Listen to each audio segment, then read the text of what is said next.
வெற்றிலைய உங்க ராசிக்கு நீங்க எந்த பொருளோடு சேர்த்து வைத்து, எந்த கிழமையில எந்த கடவுளை வணங்கினால் நீங்க கேட்டது கிடைக்கும் அப்படின்றத பார்க்க போறோம்.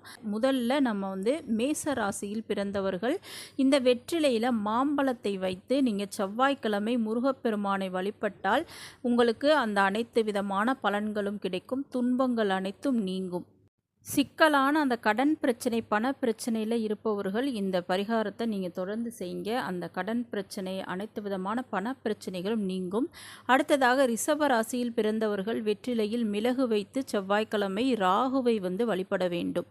அடுத்து மிதுன ராசியில் பிறந்தவர்கள் வெற்றிலையில் வாழைப்பழம் வைத்து புதன்கிழமை உங்கள் இஷ்ட தெய்வத்தை, அது அம்மனோ குலதெய்வமோ முருகரோ உங்கள் இஷ்ட தெய்வத்தை நீங்கள் வழிபட வேண்டும்.